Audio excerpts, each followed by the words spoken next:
नमस्कार, nation one के इस बुलेटिन में आपका स्वागत है। मैं हूं लिली। चलिए रुक करते हैं खबरों का। पत्रकारिता को लोकतंत्र का चौथा स्तंभ कहा गया है। किसी की भावनाओं को ठेस न पहुंचाते हुए उसे पूरा हक दिया गया है। लेकिन जरा सोचिए, अगर उसी पत्रकार के साथ बदसलूकी की जाए तो उस पत्रकारिता का क्या अर्थ रह जाएगा। ऐसा ही एक मामला मध्य प्रदेश के शिवपुरी जिले के भौती थाना में सामने आया है, जहां टीआई ने स्थानीय पत्रकार के साथ मारपीट की।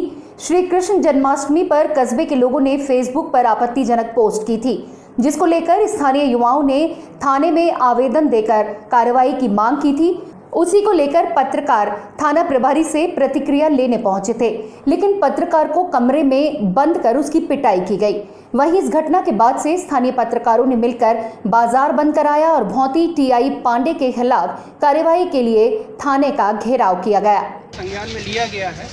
अभी हम बातचीत जो हुई है तो जैसा इंसिडेंस हुआ वो होना तो नहीं चाहिए था और उस पर कार्रवाई चली रही थी कि ऐसा हुआ। इस टाइम थाना प्रभारी साहब को यहाँ से हटा के जल्दी दूसरे थाना प्रभारी के यहाँ अपॉइंट करेंगे और इनको लाइन ले जाया जाएगा। आज सुबह मैं जैसे ही एक खबर को कवरेज करने के लिए भौती थाने में पहुंचा तो मैंने भौती थाना प्रभारी दिलीप पांडे से बोला कि सर आपकी एक बाइट सुनिए। बस इतना ही सुनते हुए एकदम ताव में आ गए और मेरे साथ गाली गलौज एवं अवैध व्यवहार करने लगे। मेरे बाकी साथियों को धक्का देके बाहर निकाल के और चैम्बर में मुझे अंदर बुला के बोले मैं देखता हूँ, तेरी बाइट में देता हूँ। और दोनों गेट बंद करने के बाद ज़बरदस्ती मेरे साथ बहुत ऊँचों से प्रहार कर दिया और मेरा गला दबा दिया बहुत बुरी तरीके से और बहुत बुरी तरीके से मैं जख्मी हो गया। मैं चिल्लाया जैसे तो मेरे साथी आ गए, बाहर में गेट खोल के जैसे जैसे मुझे बचाया। शिवपुरी से गिरबर लोधी की रिपोर्ट। कटनी के विजय राघवगढ़ तहसील में महिलाओं ने अपने साथी की असमय मृत्यु पर वो कर दिखाया जिसकी कल्पना भी नहीं की जा सकती।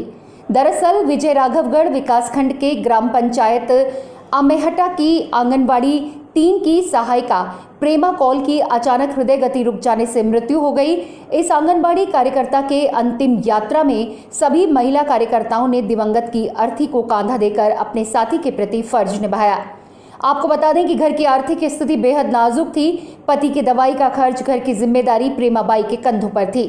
अब अपनी सहायिका के गुजर जाने की जानकारी सहयोगी कार्यकर्ताओं को मिली तो सबने मिलकर अंतिम संस्कार की क्रिया में होने वाले खर्च को मिलजुल कर पूरा किया और अपने सहयोगी को कांधा देकर नम आंखों से विदाई दी और श्रद्धांजलि दी। इन महिलाओं ने जो किया वो अपने आप में एक मिसाल है। हमें जैसे ही पता चला कि हमारी एक बहन की मृत्यु हो गई है तो ये बिल्कुल हवा की तरह चारों तरफ फैल गई, क्योंकि उसकी दयनीय स्थिति होते हुए उसकी स्थिति को हम लोग बार बार उससे उसका हालचाल पूछते थे। उसके संपर्क में हम लोग बने हुए थे और बहनों को बोल के भी रखा था कि इसको थोड़ा ध्यान दीजिए, इसकी सहायता करना यदि कुछ ऐसी बात आती है।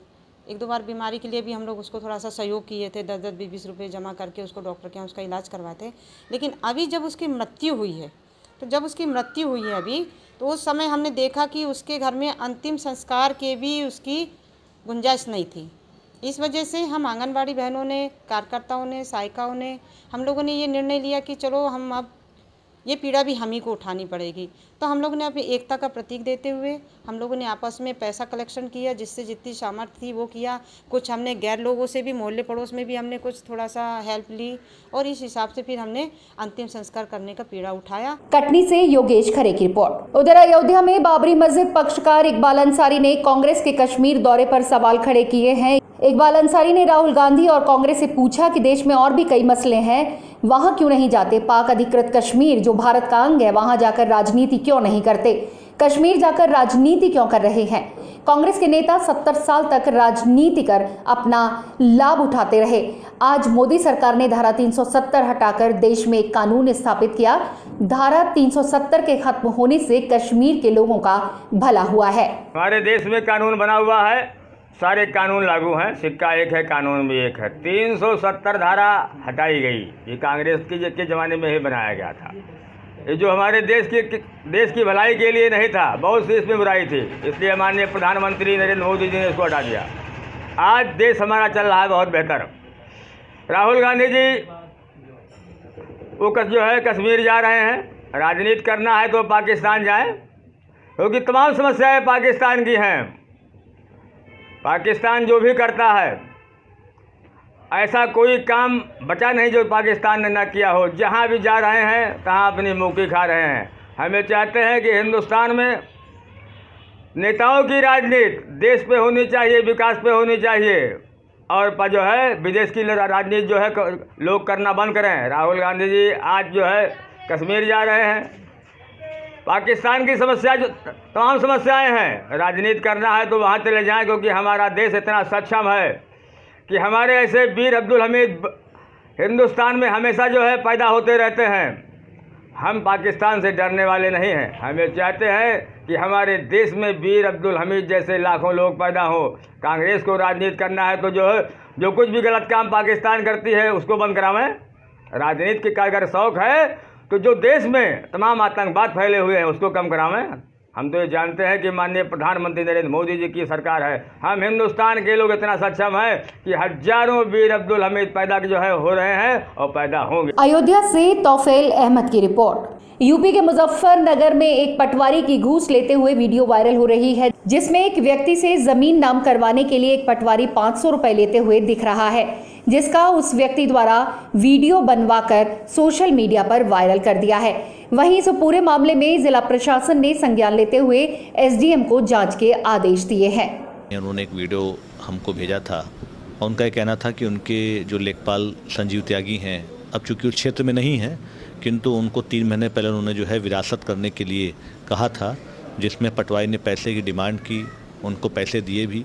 चूँकि वीडियो में लेखपाल दिख रहा है, वो व्यक्ति नहीं दिख रहा है, इसलिए उस वीडियो को एसडीएम साहब को भेजा गया है और उस वादी से हमने खतौनी कॉपी मंगाई है इस जांच के लिए कि क्या अभी तक उसका अमल दरामद खतौनी में हुआ है कि नहीं हुआ है, क्योंकि शासनादेश के क्रम में जो है 14 डेज़ में विरासत की कार्रवाई हो जानी चाहिए।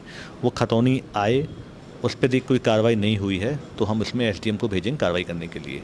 पैसे दिख रहे हैं लेकिन वो वादी नहीं दिख रहा है, उसमें कोई बातचीत सुनाई नहीं दे रही है। ये कंफर्मेशन नहीं है कि व्यक्ति कौन है, किस मामले में दे रहा है।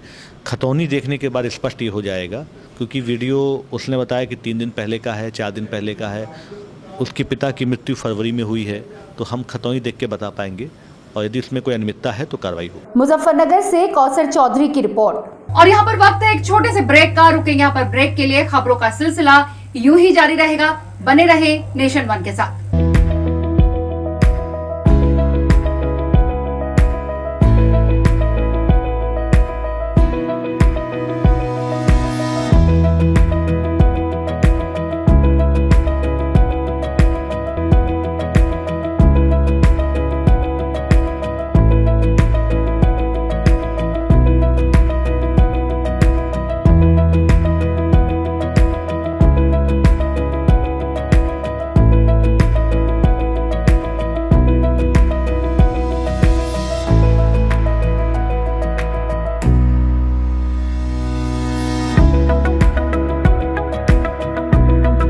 ब्रेक के बाद एक बार फिर आपका स्वागत है। चलिए रुक करते हैं अगली खबर का। मामला जनपद हमीरपुर की सदर कोतवाली के मोहल्ला बदनपुर का है, जहां बरसात के कारण कच्चा मकान गिरने से मकान मालिक हबीब मलबे में दब गया, जिससे परिवार में कोहराम मच गया। मोहल्ले के लोगों ने मलबा हटाना शुरू किया।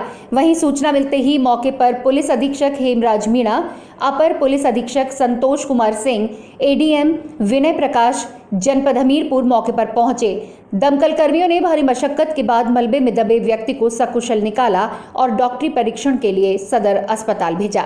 हमीरपुर से हरिश्चंद्र राजपूत की रिपोर्ट।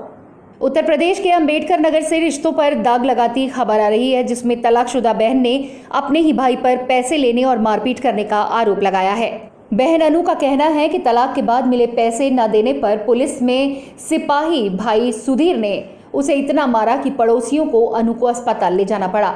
बताया जा रहा है कि सिपाही भाई अनु को पीने के बाद जख्मी हालत में छोड़कर चला गया था, जिसके चलते अनु अब अपने भाई पर कार्रवाई की मांग कर रही है। मैं अनु विश्वकर्मा, पुत्री श्री राजेंद्र प्रसाद विश्वकर्मा, आरके हॉस्पिटल शाहगंज से बोल रही हूँ। मेरा भाई सुधीर विश्वकर्मा, जिसकी ड्यूटी अयोध्या फैजाबाद मेला में लगी हुई है, वो कल घर पर आया और मेरे पिता के चढ़ाने पर उसने मुझे बहुत मारा पीटा। मेरे हाथ में चोट लगी है, इस हाथ में भी चोट लगी है और मेरा पैर फूट गया है, इस हाथ में भी चोट लगा है।